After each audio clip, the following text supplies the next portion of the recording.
Good evening everyone. চলো আজকে একটা নতুন রেসিপি নিয়ে, নতুন না ঠিক, এটা পুরনো রেসিপি। আজকে সানডে দুপুরটা ভীষণ এনজয়মেন্ট করে আমি সবসময় কাটাতে চেষ্টা করি, কারণ মানডে টু স্যাটারডে এত হ্যাট্রিক একটা উইক যায়, তারপরে আমি সানডেটা একটু রিলিফভাবে কাটাতে চাই।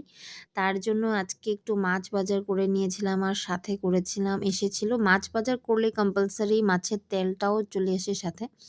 তো আজকে মাছের তেলের একটা রেসিপি দিচ্ছি তোমাদের সাথে। তো দেখো, এখানে পেঁয়াজ, রসুন আর কাঁচা লঙ্কা কুচি কুচি করে কেটে নিয়েছিলাম, আর রসুনগুলোকে আমি থেতো করে নিয়েছিলাম। তো করার পরে কি করেছি, তেলটা, আর হ্যাঁ, অনেকেই হয়তো আমার তেলটা দেখে বলবে যে তেলটা পুড়ে গেছে, কালো হয়ে গেছে। পুড়ে যায়নি বা কালো হয়ে যায়নি, কালো হয়েছে নো ডাউট, কিন্তু কথা হলো এই তেলটা আমার মাছ ভাজার তেলটা ছিল। তো মাছ ভাজার তেলটা এমনি এমনি ওয়েস্ট করে ফেলে দেওয়ার চেয়ে আমি ভাবলাম যে মাছের তেলে একটু ইউজ করে নেওয়াটা ভালো। মাছের তেলটাও তো সেম সেম, মানে স্মেলটা আসবেই, আর মাছের তেলটা একটু কড়া ভাজাই হয়। তার জন্য ভাবলাম যে মাছের তেলটা, যেটা মাছ ভাজার যেটা তেল, ওটা দিয়ে মাছের তেলটা ভেজে নিই। এটার জন্য এসে করেছিলাম। তো দেখেছো তোমরা যে পেঁয়াজটা দেওয়ার পরে মাছের তেলটা মাছ ভাজার তেলটা একেবারেই কম হয়ে গেছিলো। আর এখানে যে তেলটা দেওয়ার পরে এত তেল হয়েছে, মানে রীতিমতো আমরা ঝোলের মতো মাছের তেল খেতে লেগেছে আজকে।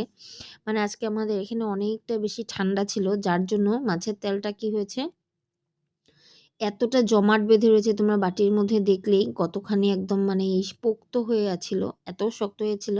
তো যেই নাকি আমি এটা গরম আঁচে দিলাম, এটা সাথে সাথে একদম লিকুইড ফর্মে এসে পড়েছে।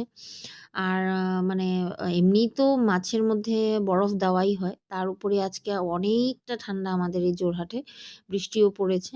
তার জন্য মানে মাছের তেলটা একদম সলিড হয়ে গেছিলো, কিন্তু এটা করার পরে দেখছি যে এটা একদম লিকুইড ফর্মে এসেছে। দেখো, এখানে আমার মাছ ভাজার তেলটা, ওই দেখো একদম লিকুইড ফর্মে, এখানে যতগুলো চাকা তেল ছিল সব তেলগুলো গলে একদম এরকম হয়ে গেছে। তো মাছের তেলটা খুব স্বাদ ছিল। আর এইভাবেই অনেকে রসুন ইউজ করে না, আমি রসুন ইউজ করতে ভালোবাসি, তাই রসুন দিয়ে একটু করে দেখলাম। তোমরা এইভাবে খেয়ে দেখতে পারো, আশা করি তোমাদের ভালো লাগবে। ফ্লেভারটা বহুত টেস্ট আসে। আর লাইক, কমেন্ট এন্ড শেয়ার করে দিও ভিডিওগুলোকে।